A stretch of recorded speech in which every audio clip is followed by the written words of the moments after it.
Audio Jungle. Alhamdulillah wa ala alihi wa sahbihi wa man walah.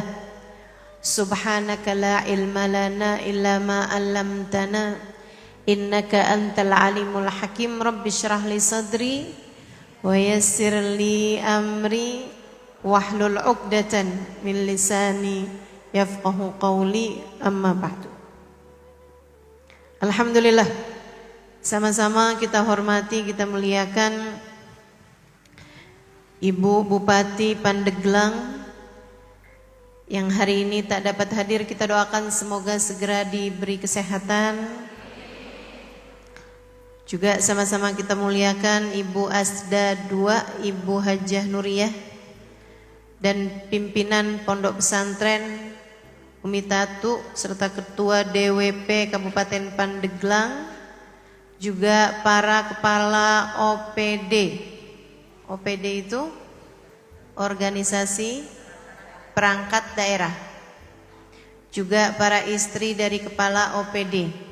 Kita doakan semoga semuanya dalam rahmat ridha Allah Subhanahu wa taala, dalam lindungan, dalam bimbingan Allah Subhanahu wa taala insyaallah. Para ustadzah, para syarifah, para pimpinan pondok pesantren, pimpinan majelis ta'lim, yang mudah-mudahan semuanya dimuliakan Allah Subhanahu wa taala, diberkahi Allah Subhanahu wa taala, serta tentu saja semua yang hadir di majelis ini, baik ibu-ibu, kakak-kakak, adik-adik, anak-anak, yang mudah-mudahan semuanya dirahmati dan dicintai Allah, disayangi dan disyafaati Nabi besar Muhammad sallallahu alaihi wa ala alihi wasallam insyaallah. Amin ya rabbal alamin. Alhamdulillah, hari ini kita dikumpulkan Allah Subhanahu wa taala dalam hari-hari yang baik, dalam bulan yang sudah beberapa hari lagi kita akan memasuki bulan Ramadan. Semulia-mulia bulan, seindah-indah bulan, sesuci-suci bulan. Tapi saya sampaikan kepadamu, tak ada makna dari kemuliaan Ramadan jika tidak dapat memuliakanmu. Tak ada makna dari kesucian Ramadan kecuali jika bulan tersebut dapat mensucikanmu. Tak ada makna dari keindahan Ramadan kecuali jika bulan Ramadan tersebut dapat membuatmu semakin indah. Karenanya semoga kita minta pada Allah Subhanahu wa taala, semoga Ramadan kali ini dapat menjadikan kita semakin mulia, semakin suci, semakin indah di sisinya insyaallah. Terhapuskan segala dosa, tertutupi segala aib, dinaikkan derajat di sisinya insyaallah. Amin ya rabbal alamin. A'udzu billahi minasyaitonir rajim. Syahrul Ramadan alladzi unzila fihil Qur'an hudal linnasi wa bayyinatin minal huda wal furqan faman syahida minkumus syahra falyasum. Kata Allah, bulan Ramadan adalah bulan yang di sana diturunkan Al-Qur'an, petunjuk bagi orang-orang yang beriman dan pemisah antara hak dan batil. Man syahida minkumus syahra, siapa yang mendapati bulan Ramadan, falyasum, wajib baginya untuk berpuasa. Ayat sebelumnya Allah mengatakan, ya ayyuhalladzina amanu kutiba alaikumus siyam kama kutiba 'alal ladzina min qablikum la'allakum tattaqun. Wahai sekalian orang yang beriman, yang enggak beriman enggak hai, enggak disapa. Kenapa? Karena puasa itu adalah sesuatu hal yang perlu kekuatan. Dan hanya orang dengan kekuatan iman yang akan ringan melaksanakannya. Karenanya Allah bilang, ya ayyuhalladzina amanu. Wahai orang-orang yang beriman. Nabi Muhammad dalam salah satu hadisnya menyebutkan bahwasanya senang dengan kedatangan Ramadan adalah tanda keimanan di dalam hati seseorang. Orang mukmin senang mau masuk bulan suci Ramadan. Kayak ibu-ibu nih, udah senang. Alhamdulillah, nggak masak siang.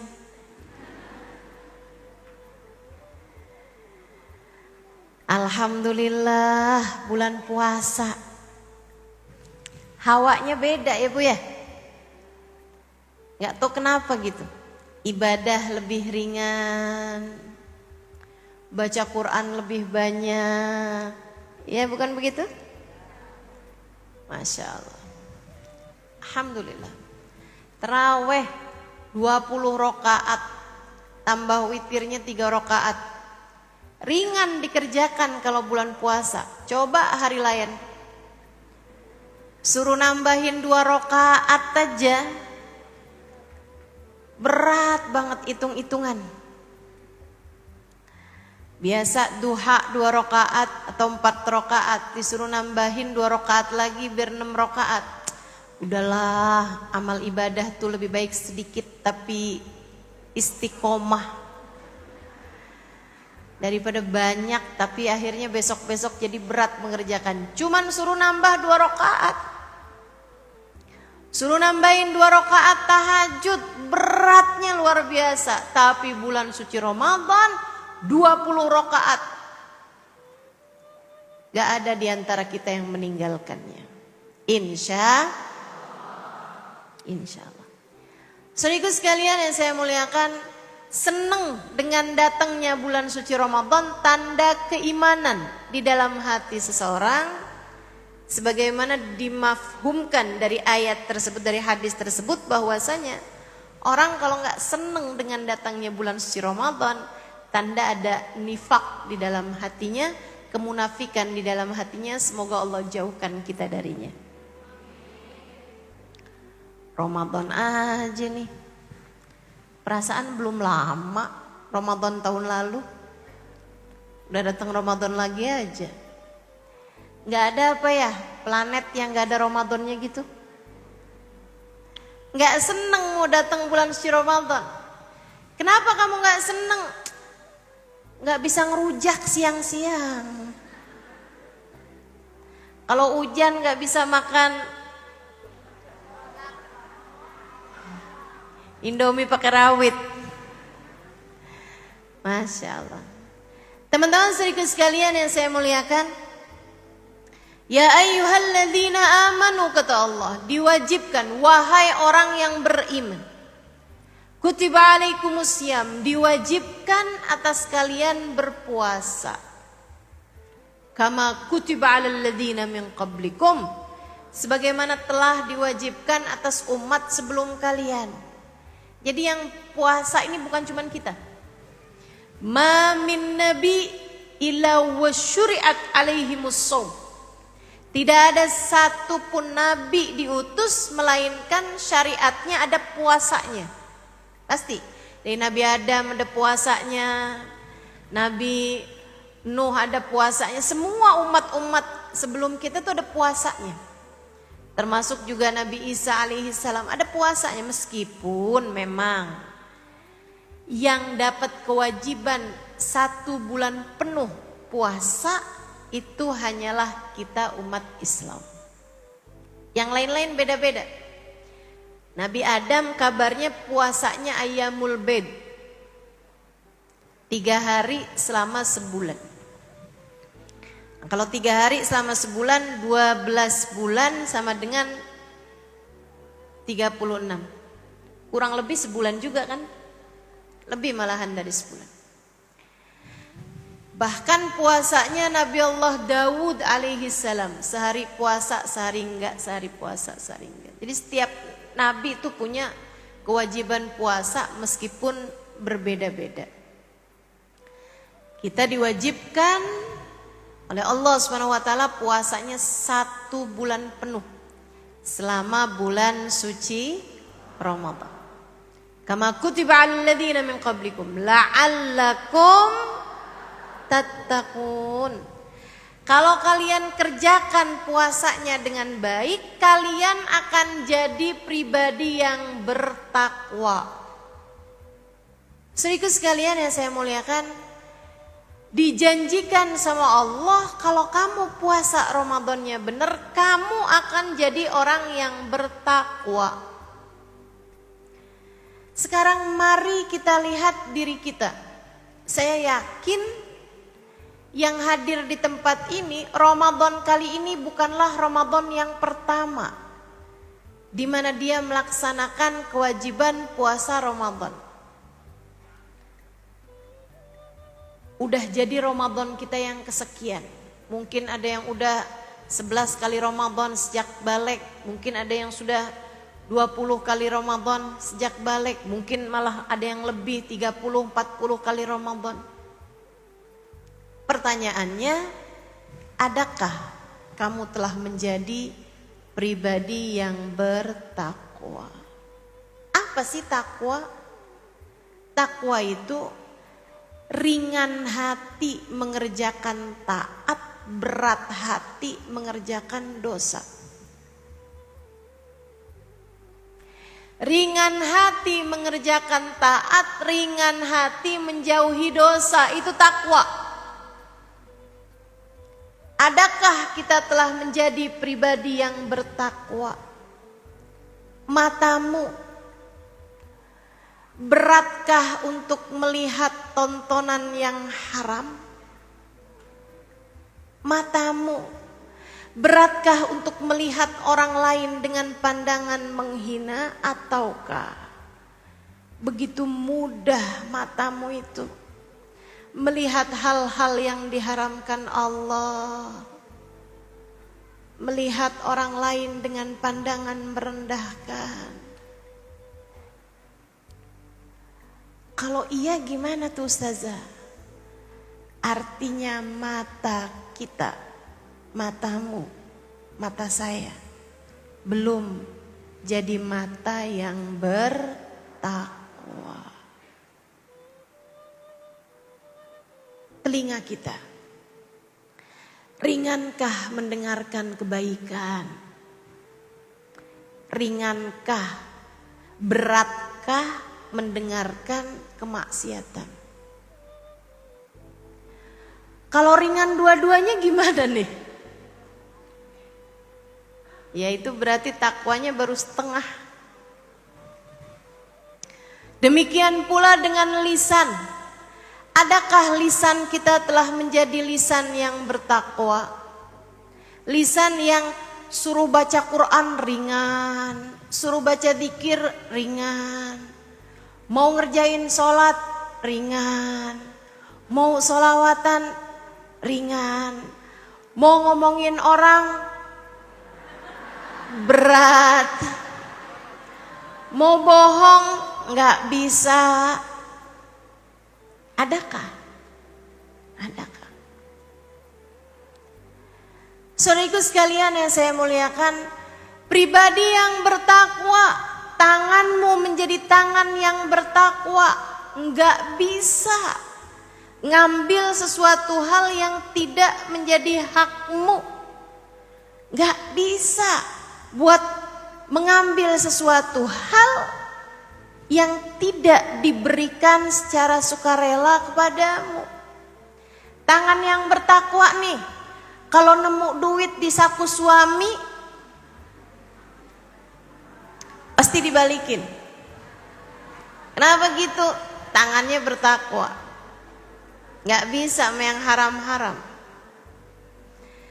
Tangan yang bertakwa nggak gampang mukul anak, nyubit anak, nggak bisa. Jewer anak gak bisa. Tangannya bertakwa kepada Allah. Kaki juga gitu. Kaki yang bertakwa tak mudah untuk bergerak kecuali ke tempat-tempat di mana Allah menurunkan rahmatnya. Apalagi hati. Hati yang bertakwa senengnya kasih sayang. Hati yang bertakwa senengnya syukur. Hati yang bertakwa kenal sifat tawadhu. Hati yang bertakwa faham bagaimana harus memperlakukan suami. Tidak pernah meletakkan dalam hatinya cinta kecuali kepada yang halal baginya. Hati yang bertakwa. Sudahkah hatimu menjadi hati yang bertakwa?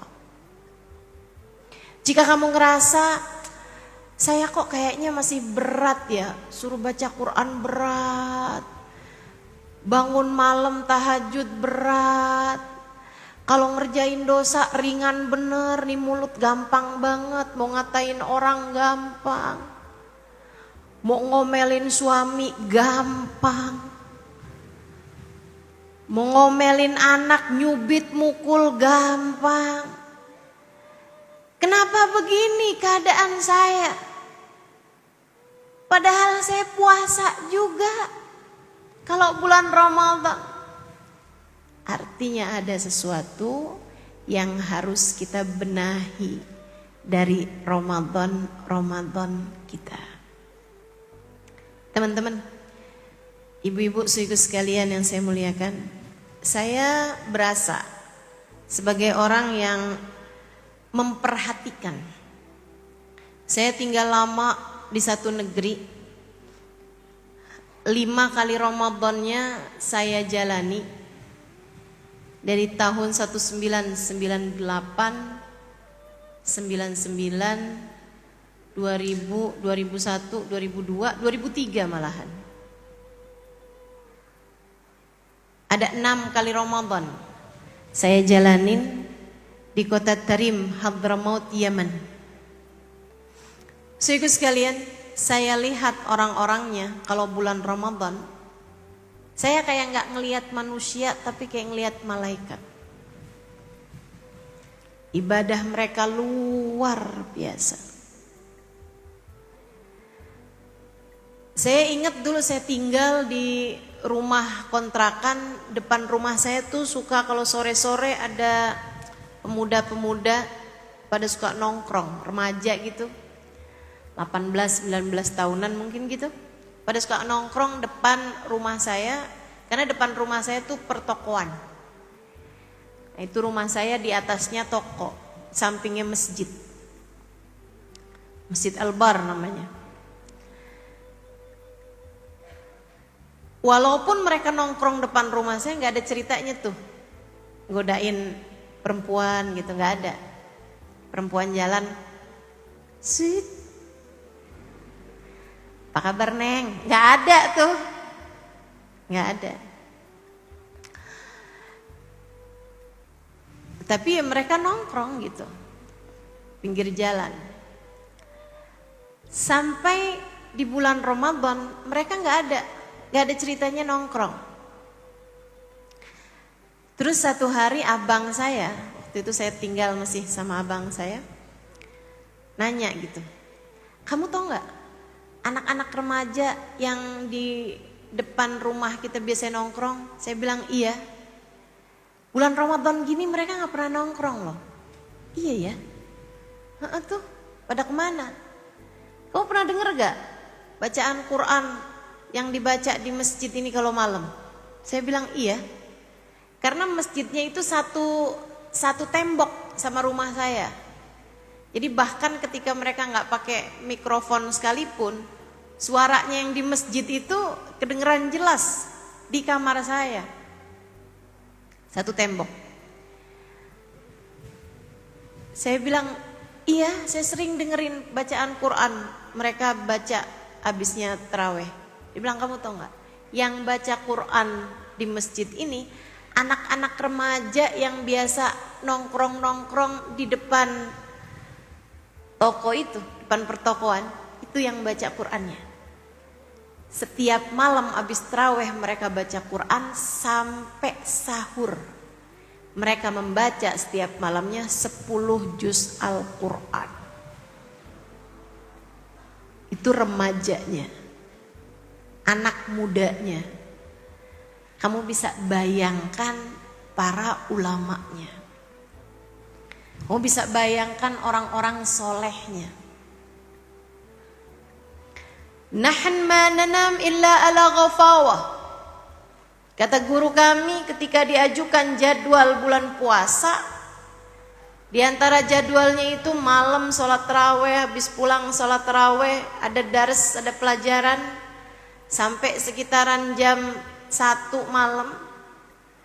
Kemudian acara bebas sampai sahur jam 3. Kemudian habis selesai sholat subuh, baca zikir sampai isyraq, sampai terbit matahari. Kemudian sholat isyraq, sholat duha. Kemudian ada waktu tidur. Dikasih di situ waktu tidur dari jam 7 sampai jam 10 pagi. Udah sangat sedikit sekali waktu tidurnya. Guru saya ketika diajukan itu, dia bilang, ada ish bin sab'ah lil ashirah. Dia bilang, ini apa nih? Antara jam 7 pagi ke jam 10 nih apa nih? Tidur. Iya, Bib, tidur. Pakai tidur. Kenapa memang ya, Bib? Nahan fi Ramadan ma nanam illa ala ghafawah. Kami di bulan Ramadan tidak tidur selain ketiduran. Kami orang Tarim di bulan Ramadan tidak tidur kecuali karena ketiduran. Ketiduran kami itu aja yang kami hitung sebagai tidur selama bulan suci Ramadan. Ketika saya pulang ke Indonesia, ada satu hari saya lagi keluar rumah, waktunya zuhur, habis selesai sholat zuhur masjid-masjid gitu kan, sekitar jam 1, saya lagi musafir mau masuk ke dalam masjid untuk sholat zuhur. Saya liatin banyak sendal, alhamdulillah, pada i'tikaf di masjid, alhamdulillah. Orang Indonesia udah paham kemuliaan Ramadan. Begitu masuk saya lihat orangnya kagak ada, tidur semua ternyata. Dalilnya naumus shaim ibadah, tidurnya orang puasa ibadah. Bu, maksudnya tuh tidurnya aja dianggap ibadah, apalagi ibadahnya, apalagi dzikirnya, apalagi Qur'annya. Bukan artinya tidurnya ibadah, kalau gitu mari kita tidur. Enggak gitu ceritanya. Enggak gitu ceritanya. Dan saya sampaikan kepadamu atas nama orang yang memperhatikan diri saya. Saya merhatiin bener bagaimana diri saya, hawa nafsu saya, keinginan-keinginan saya, akhlak saya perhatiin gitu. Kalau Ramadan saya bagus, di sebuah Ramadan gitu misalnya, Ramadan saya bagus gitu, rapi, saya jadwalkan, baca Qur'annya setiap hari sekian juz atau sekian jam gitu. Kalau saya rapikan Ramadan saya, subhanallah, 11 bulan sesudahnya jadi lebih ringan mengerjakan ibadah. Jadi lebih mudah untuk mengontrol emosi. Lebih mudah untuk menjauhi perbuatan-perbuatan dosa. Kalau Ramadannya bagus, 11 bulan sisanya bakalan ngikut. Kalau Ramadan saya berantakan, saya perhatikan 11 bulan sesudahnya akan jauh lebih berantakan lagi. Jadi kayak kepalanya ular gitu. Kalau misalnya dia kepalanya nih udah ke kanan, ekornya bakalan ikut ke kanan. 11 bulan sisanya nih bakalan ikut sama bagaimana Ramadanmu.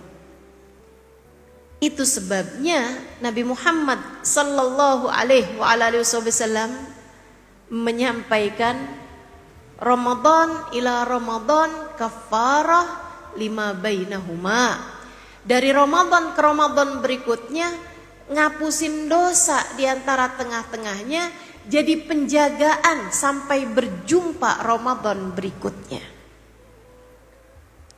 Kalau Ramadanmu bagus, kalau Ramadanmu indah, kalau Ramadanmu mulia, kamu akan indah, kamu akan mulia, kamu akan mudah menjadi hamba yang bertakwa di 11 bulan sisanya.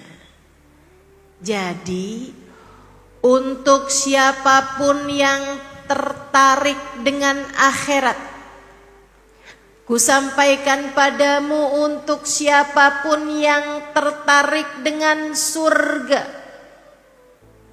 kusampaikan padamu untuk yang takut kalau sampai masuk neraka, untuk siapapun yang takut saat ajal datang menjemput, iman tercerabut dari dalam hati, kusampaikan padamu, sayangi Ramadanmu.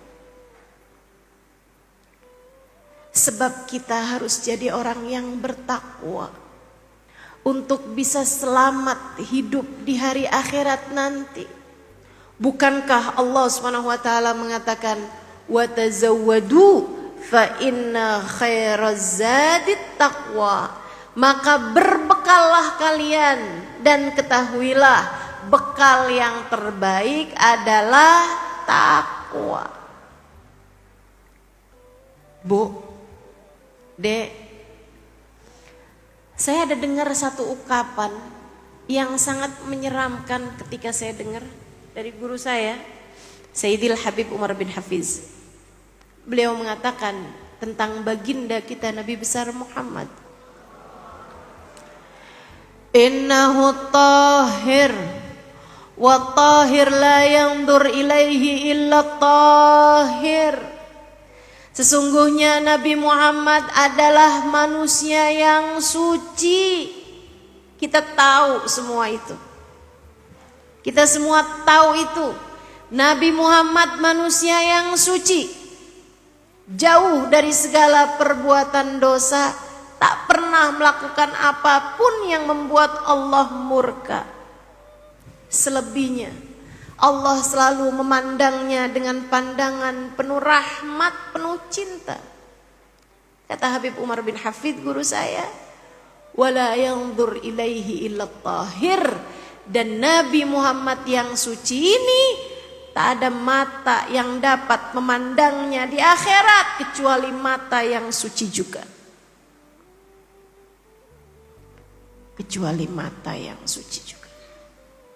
Jadi kalau matamu masih belepotan dosa, buruan, cepetan,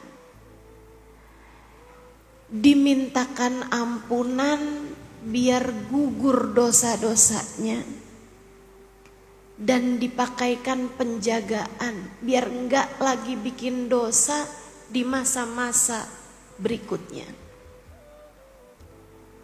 Biar nanti di hari akhirat matamu layak memandang wajah Nabi Muhammad.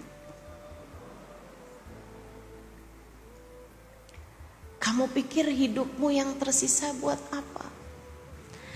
Kalau bukan mendekatkanmu kepada surga? Kamu pikir sisa hidupmu mau buat apa? Kalau tidak mendekatkanmu kepada ridha Allah Subhanahu wa ta'ala. Kamu pikir waktu yang Allah sisakan bagimu nih buat apa? kalau tidak mendekatkanmu kepada menjadi hamba yang diridhoi Allah Subhanahu wa taala? Adakah menurutmu sisa waktumu akan kamu pakai untuk menimbun harta, menambah jumlah kepemilikan belaka, atau berebutan kuasa?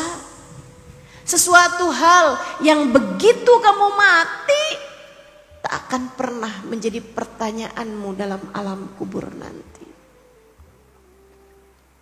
Saudariku sekalian yang saya muliakan, yang kamu usahakan, jika sepanjang hidupmu hanya mengusahakan harta, kuasa, atau bahkan rupa biar tetap cantik misalnya gitu, semuanya menjadi tak bersisa hari pertama kamu masuk ke dalam alam kuburmu nanti.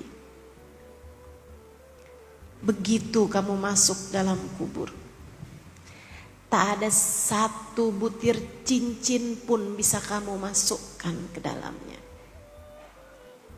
Bahkan orang tuh kalau mati bawa gigi palsu yang terdiri dari emas ataupun perak, giginya harus dicabut. Kalau bukan dari emas, bukan dari perak, nggak apa-apa, biarin aja. Tapi kalau emas ataupun perak harus dicabut. Kenapa? Jadi warisan buat keluarganya. Biar kamu tahu, bahkan gigi yang nempel di gusimu, jika itu adalah sesuatu yang bernilai harta, bisa dijual, bisa dilebur kemudian dijual. Soalnya kalau jualnya berupa gigi kagak ada yang mau. Itu adalah bukan lagi hak milikmu.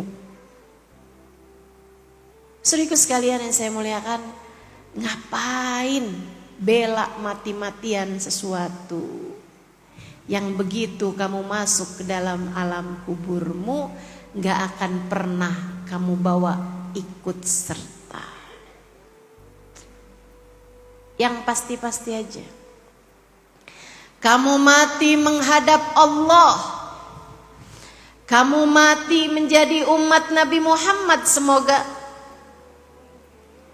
Karenanya diharapkan di saat kita meninggal dunia, Allah telah ridho dengan kita. Diharapkan di saat kita meninggal dunia, Nabi Muhammad berkenan menerima kita sebagai umatnya.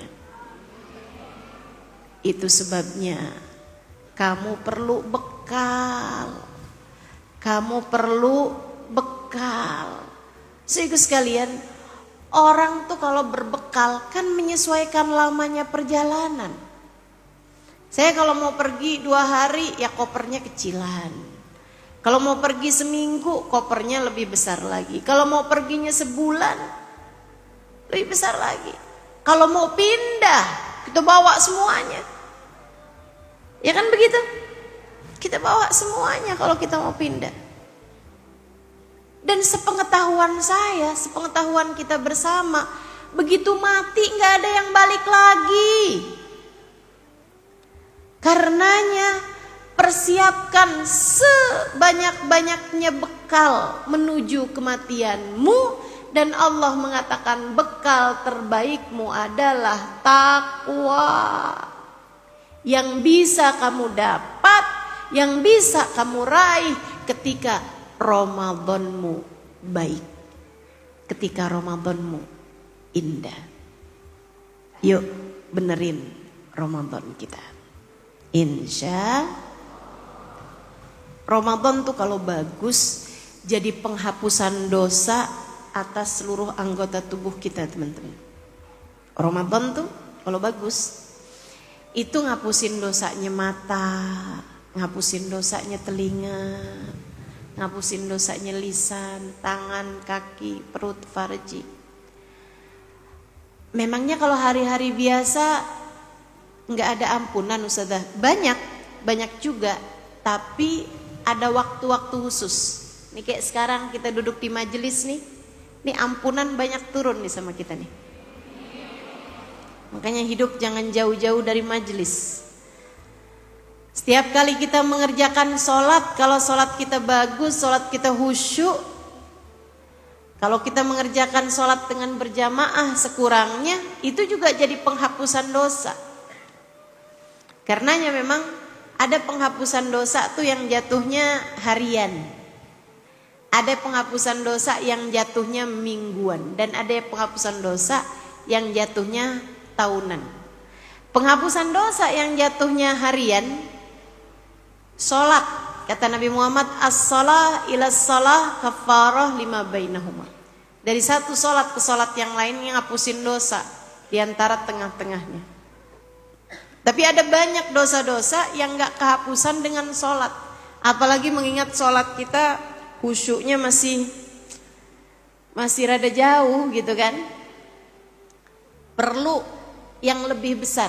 Kata Nabi Muhammad, al-jum'ah ilal jum'ah kafarah lima bainahuma. Dari satu Jumat ke Jumat yang berikutnya, kalau kamu bagus menjalani Jumatnya, baca surat Al-Kahfi, bersolawat kepada Nabi. Bagi yang laki-laki bersegera untuk mengerjakan berangkat sholat Jumat, begitu kan? Bersedekah pada hari Jumat. Kalau kita bagus ngerjain Jumat, Jumat tuh jadi penghapusan dosa selama seminggu. Nah, tapi ada aja tuh dosa-dosa yang tersisa. Sama kayak ruangan, ada sampah-sampah yang cukup dengan disapu. Ada juga yang harus dipel, disikat gitu. Ada juga yang harus direnovasi. Ini kayaknya udah lapuk, udah jelek nih, harus direnovasi. Renovasi tahunan. Saudara sekalian, Allah siapkan kita penghapusan dosa sepanjang tahun dengan datangnya bulan suci Ramadan. Alhamdulillah. Yuk kita mau benerin Ramadan kita. Man shoma Ramadan wa qamahu imanan wa ihtisaban kharaj min dunubihi kayawm waladathu ummuh. Siapa yang Ramadannya puasanya bagus, ibadah malamnya bagus, keluar dari bulan Ramadan di saat hari Idul Fitri menjadi sefitrah bayi yang baru dilahirkan. Menjadi seperti bayi yang baru dilahirkan, tak ada lagi dosa yang tersisa. Enak banget nih. Alhamdulillah, rahmat Allah SWT buat kita. Nah ini berapa hari lagi nih, udah tinggal hitung jari aja nih kita. Sama datangnya bulan suci Ramadan. Yuk kita bagusin Ramadan kita. Apa aja nih yang harus dibagusin? Yang pertama, puasamu jangan hanya sekedar memuasakan perut aja. Jangan hanya sekedar memuasakan perut farji aja. Akan tetapi kita puasakan seluruh anggota tubuh dari segala perbuatan dosa. Ada banyak hal yang bisa jadi penggugur pahala puasa Ramadan. Saya kalau ngeliatin pahala puasa Ramadan nih biar gampang ibu-ibu mikirnya, kayak lagi niup balon. Kamu bu awal nih puasa nih dari sahur pagi subuh gitu kan, kayak udah mulain lagi niup balon. Pahala puasanya tambah besar sampai maghrib. Begitu maghrib udah jadi nih balonnya, cakep, bagus. Tapi hati-hati, begitu kena jarum dia nggak akan berkurang, akan tetapi habis tak bersisa. Meletus deh balonnya. Balon hijau pula.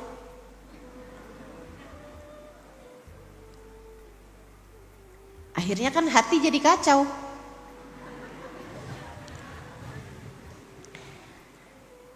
Balon pahala puasa Ramadanmu bisa habis, tak bersisa, kena jarum-jarum yang bikin batal pahalanya puasa. Apa aja itu? Kata Nabi Muhammad, khamsun yuftirna saim, 5 perkara bikin batal habis pahala puasamu. Al-kadzib, bohong, ghibah, ngomongin orang, namimah, mengadu domba, al-yaminul fajirah, sumpah palsu, dan yang kelimanya an-nadhar bisyahwah, melihat dengan syahwat. 5 hal ini nih bikin batal habis pahala puasa Ramadanmu.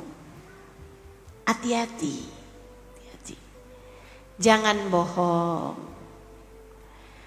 Bukan berarti gini nih, kamu lihat nggak uang saya di saku baju, kata suami. Saya jawabnya ntar aja ya abis buka. Mau bohong soalnya ini ya. Bukan begitu, Bu.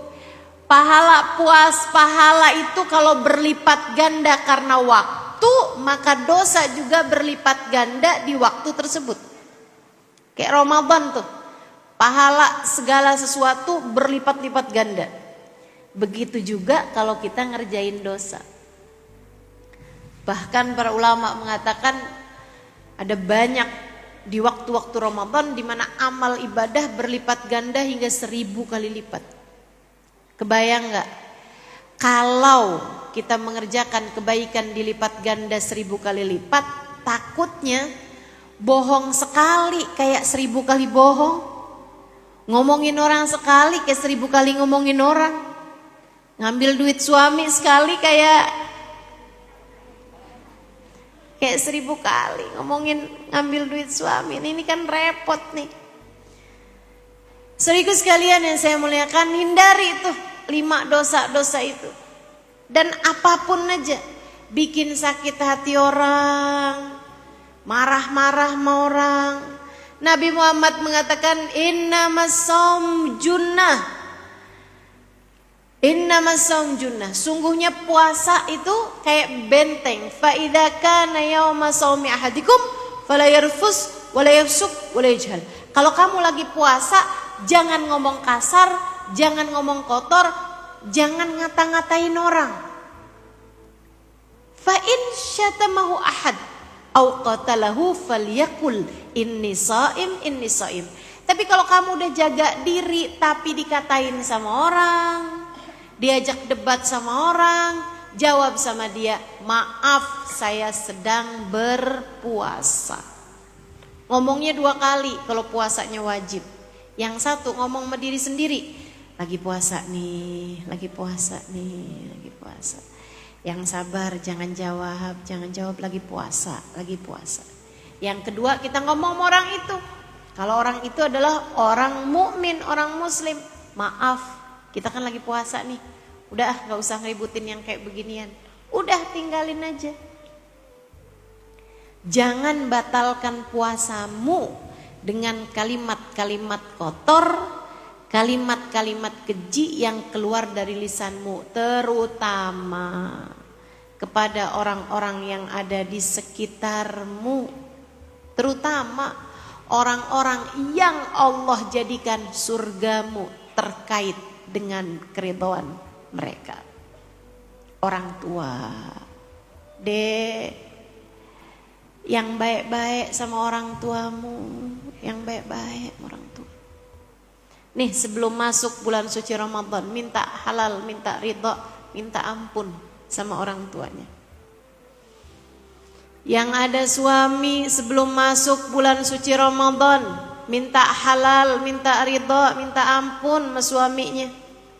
Jangan sampai pahala Ramadanmu habis tak bersisa karena terhalang atau karena dihancurkan balon-balon pahala puasamu tersebut oleh jarum-jarumnya.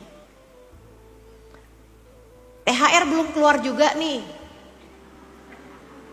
Selagi THR belum cair, jangan pulang sekalian ke rumah. Wih. Ibu-ibu Pandeglang gak ada yang kayak begitu kan? Nah. Kesian suaminya, kesian. Jangan tuntut dia di luar batas kemampuannya. Ingat Bu, yang ngasih rezeki itu bukan suami. Yang ngasih rezeki hanya satu, namanya Allah. Dan Allah janjikan, kalau kamu pengen rezekimu lapang, kamu pengen diberi rezeki dari arah yang tidak disangka-sangka, Allah janjikan itu akan diberikan bagi orang yang bertakwa. Kata Allah, a'udzubillahi minasyaitonirrajim, man yattaqillaha yaj'al lahu makhraja wa yarzuqhu min haitsu la yahtasib. Siapa yang bertakwa kepada Allah, Allah akan beri jalan keluar bagi setiap permasalahannya, dan akan diberi rezeki dari arah yang tidak disangka-sangka. Wa man yatawakkal 'ala Allah fahuwa hasbuh. Apalagi kalau sesudah bertakwa, naik lagi tingkatannya menjadi orang-orang yang tawakal. Orang kalau udah tawakal, fahuwa hasbuh, Allah akan mencukupi urusan-urusan dia. Allah akan mencukupi apapun yang menjadi keperluannya. Innallaha balighu amrih, Allah yang mendatangkan urusannya, Allah yang menyelesaikan urusannya bagi orang-orang yang bertakwa. Masya Allah. Jadi gampang aja, gak usah tuntut suami, gak usah bilang ada uang abang sayang, gak ada uang silahkan tidur di luar. Gak gitu. Kalau kamu kepengen dapat rezeki yang lapang, jadilah orang yang bertakwa. Istri yang bertakwa nih, suami pulang bawa uang banyakan, alhamdulillah, makasih ya bang, alhamdulillah, Allah maha rahman, Allah maha rahim, alhamdulillah. Gede syukurnya sama Allah. Suaminya pulang bawa duit sedikit, alhamdulillah, rezeki semuanya dari Allah. Yang penting kamu pulang selamat, alhamdulillah. Gak bawa rezeki sekalipun, alhamdulillah. Yang penting kamu masih pulang.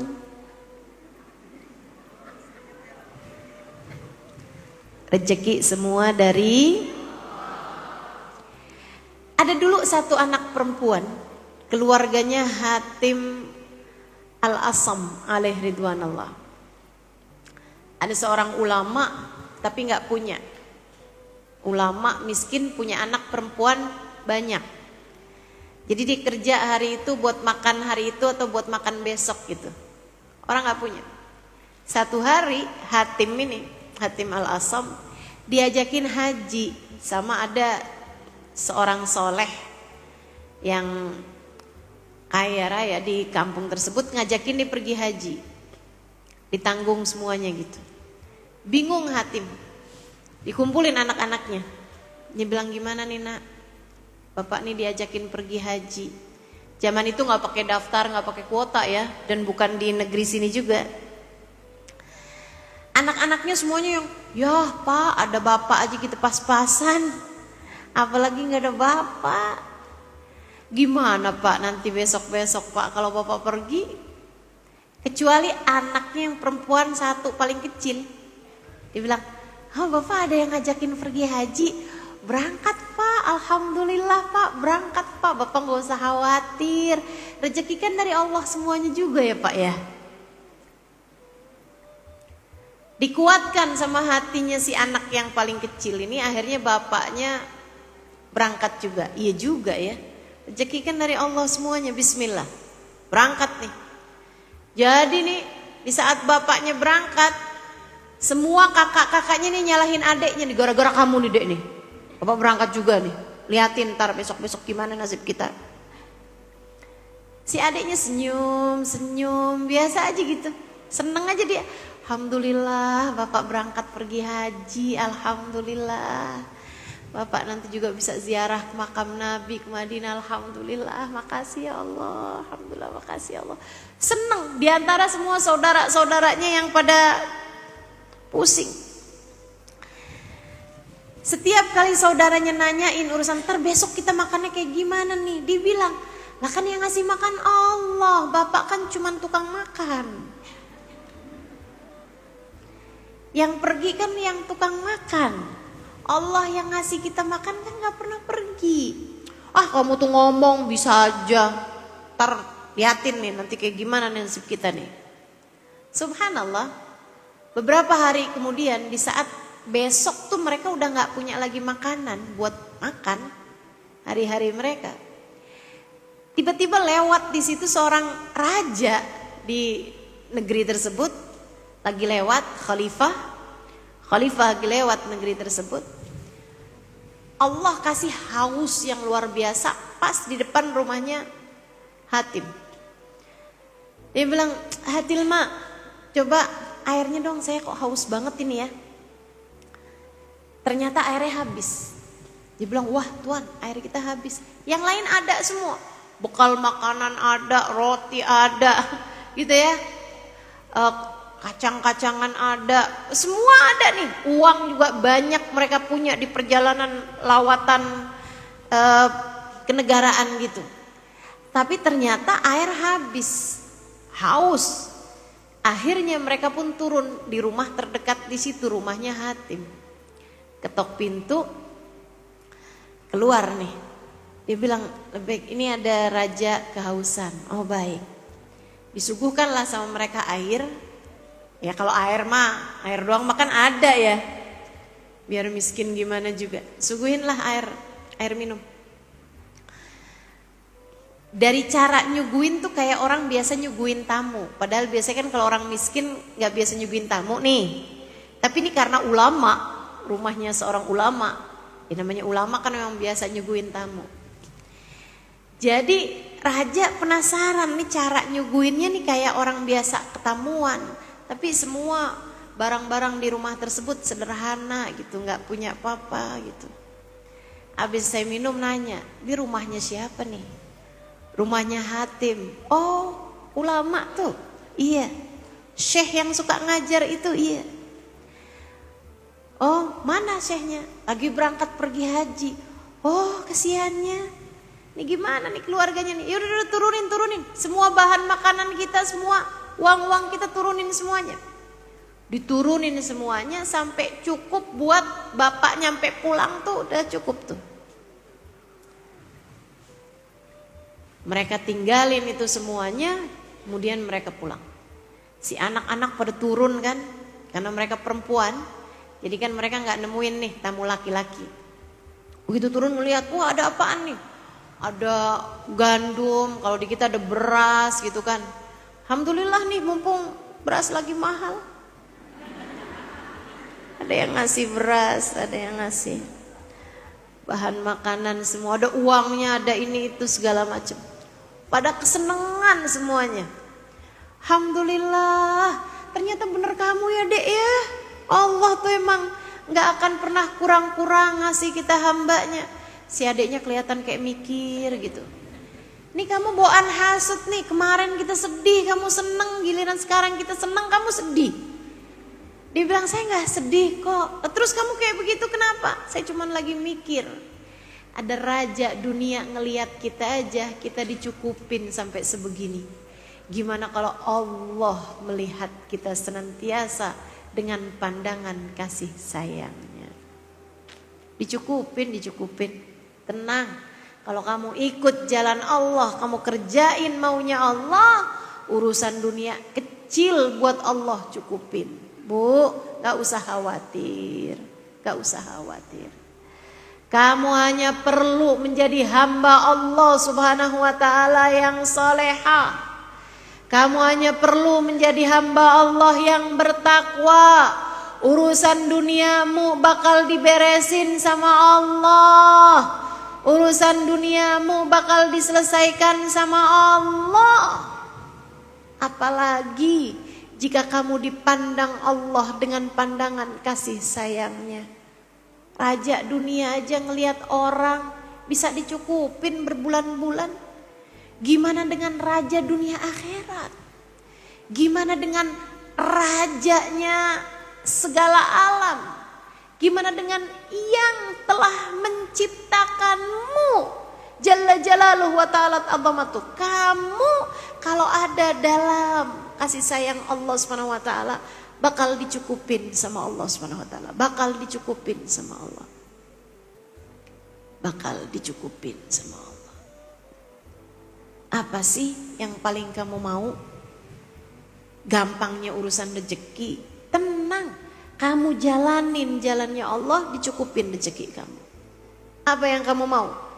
Saya kepengen ustazah anak saya soleh soleha. Dikasih sama Allah. Asal kamunya jadi hamba Allah yang soleha. Ikut aturan Allah. Benar menjalankan perintah-perintah Allah. Maka doa-doamu akan diijabah. Anak-anakmu akan jadi anak-anak yang dapat membahagiakan hatimu dunia hingga akhirat. Tapi kalau kamu ninggalin jalan Allah, ya siapa mau peduli padamu? Saudariku sekalian yang saya muliakan, apa yang kamu mau? Apa nih? Saya kepengen ustazah jadi seorang perempuan tuh yang dicintai sama suami saya. Saya takut hati suami saya kemana-mana. Bu, ada banyak nih istri-istri yang begitu khawatir hati suaminya kemana-mana. Saya kasih tahu padamu, kalau itu yang paling kamu inginkan di dunia ini, sebelum saya yakin di akhirat sih semua pada pengen surga. Bukan begitu? Nih, kalau di dunia ini kamu kepengen nih dicintai sama suami, hati suami tetap kepada kamu gitu, nggak berpaling kepada perempuan lain. Ibu-ibu sekalian, saya kasih tahu, hati suami kamu tuh nggak bisa kamu kendalikan. Jangankan kamu, dirinya sendiri pun tidak mampu mengendalikan hatinya. Kita ini ibu-ibu sekalian, jangankan ngendaliin hatinya orang, ngendaliin hati diri kita sendiri aja kita nggak mampu. Begitu mudahnya, sesaat senang, sesaat sedih, sesaat kecewa, sesaat bangga. Suami kamu juga kayak begitu. Hatinya tidak berada dalam kendali dia, Bu. Hatinya tidak berada dalam kendali dia. Itu sebabnya Nabi Muhammad dalam salah satu doa yang sering beliau panjatkan, beliau bilang, Ya muqallibal qulub, wahai zat yang membolak-balikan hati manusia. Karena memang manusia itu hatinya tidak berada dalam kendalinya sendiri. Hati manusia berada dalam kendali Allah. Kamu kepengen hati seorang manusia yang adalah suamimu tetap kepada kamu, minta ama yang mengendalikan hatinya, Allah Subhanahu wa taala. Allah bisa kasih sama kamu kalau kamunya menghadapkan hatimu kepada Allah. Gitu. Yang taat sama Allah. Yang taat sama Allah. Jalanin puasa, jauhin dosa. Udah, tinggalkan tuh semua yang haram-haram. Tinggalkan semua yang haram-haram. Jangan suka nyakitin hati suami.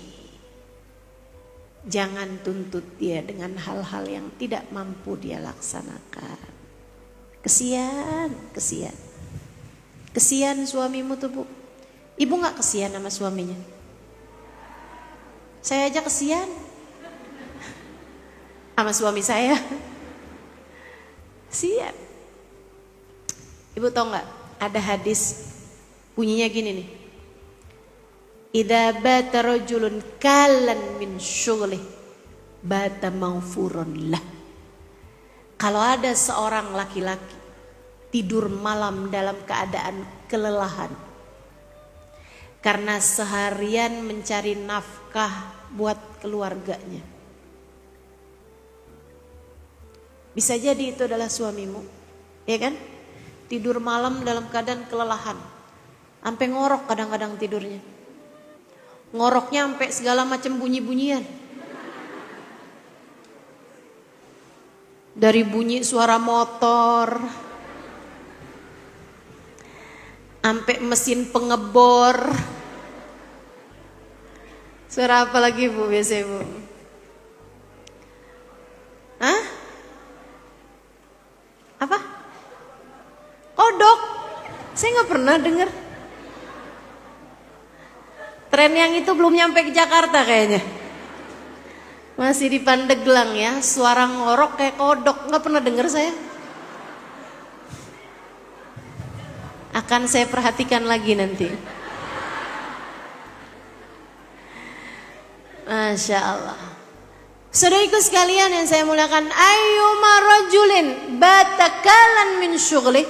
Kata Nabi, kalau ada seorang laki-laki tidur malam dalam keadaan lelah karena seharian bekerja di waktu siangnya untuk menghidupi keluarganya, untuk mencari nafkah bagi keluarganya, untuk menjemput rizki yang halal bagi keluarganya, bata maufuron lah, dia tidur dalam keadaan Allah mengampuni dosa-dosanya.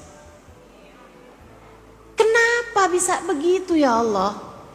Dia tidur ngorok, engkau malah mengampuni dia. Kesian kata Allah. Sian. Seharian nyariin nafkah buat kamu, kesian saya. Aku ampuni dosa-dosanya selagi dia tidur itu, Masya Allah. Segitunya dia tidur lelah dari kerja seharian yang bukan buat Allah tapi buat kamu, buat anak-anak kalian. Segitunya aja Allah gak tega. Lah kamu bisa-bisanya tega sama dia, ngorok aja.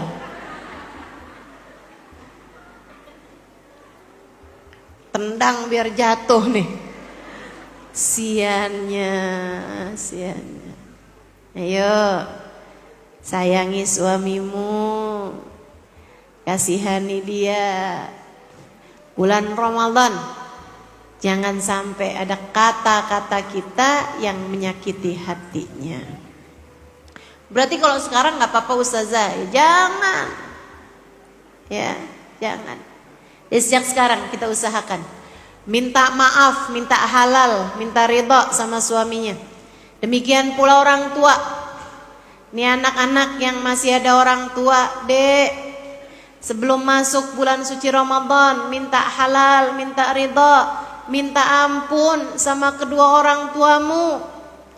Bagaimanapun, siapapun orang tuamu, Allah jadikan keridhaan Allah terletak pada keridhaan orang tua, dan murka Allah pun terletak pada kemurkaan orang tua. Hati-hati sama orang tua. Ibumu, bapakmu bisa jadi bukan siapa-siapa bagi orang lain, akan tetapi bagimu Allah jadikan ridha Allah ada pada keridhaan bapak ibumu. Allah jadikan murka Allah pun terletak pada kemurkaan orang tuamu. Yang baik, minta maaf sama orang tua, minta maaf. Sebelum masuk bulan suci Ramadan, minta maaf. Saya ingat ada satu kejadian beberapa tahun lalu ya, sebelum Covid.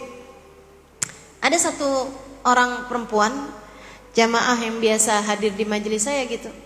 Dia datang sama saya terus dia bilang, Ustazah, makasih ya. Makasih Ustazah. Saya mau bilang sama Ustazah, saya harus sampein sama Ustazah makasih. Makasih banyak. Ustazah udah ngajar selama ini. Saya bilang, emang kenapa? Ayah saya meninggal dunia Ustazah. Kok ayah kamu meninggal dunia kamu terima kasih sama saya, tuh gimana kolerasinya? Gimana sambungannya? Dia pun cerita, dia bilang, saya ingat Ustazah bulan Sya'ban kemarin. Dia cerita itu udah Syawal ya, pas pengajian buka kembali gitu. Dia bilang, Ustazah waktu Syawal kemarin, Ustazah kasih pesen sama kita nih yang masih pada punya orang tua buat minta halal, minta ridho, minta ampun, minta maaf sama orang tua.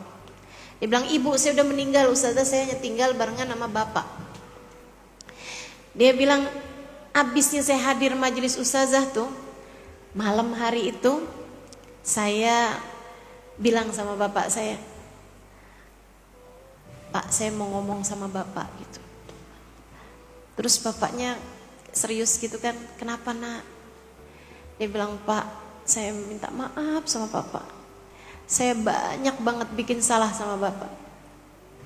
Ada saatnya bapak manggil saya males-malesan datangnya. Ada kalanya saya lagi telepon, kemudian bapak ngajak saya bicara, saya nggak terlalu peduli sama bicara bapak gitu. Maafkan saya Pak, saya punya banyak salah sama bapak, banyak banget, maafin saya. Dia bilang, saya nangis-nangis sama bapak, saya peluk-pelukin, saya pegang-pegangin tangannya, saya cium-ciumin tangannya, saya bilang, saya minta maaf Pak, maafin saya Pak, maafin saya. Terus bapaknya bilang, Bapak maafin nak, semuanya yang bapak tahu, yang bapak nggak tahu. Saya maafin, bapak maafin. Volumenya boleh diturunkan biar nggak mendengung. Dia bilang, bapak maafin semua salah kamu, bahkan yang kamu nggak tahu sekalipun. Nak, bapak ridhoi kamu dari ujung rambut ke ujung kaki. Saya seneng banget, saya bilang makasih ya Pak, makasih Pak, makasih. Cium-ciumin tangan bapak saya. Dia bilang, alhamdulillah malam hari itu kami makan malam bersama. Kemudian bapak saya pergi tidur, pagi hari juga bapak saya pergi ke masjid sholat subuh.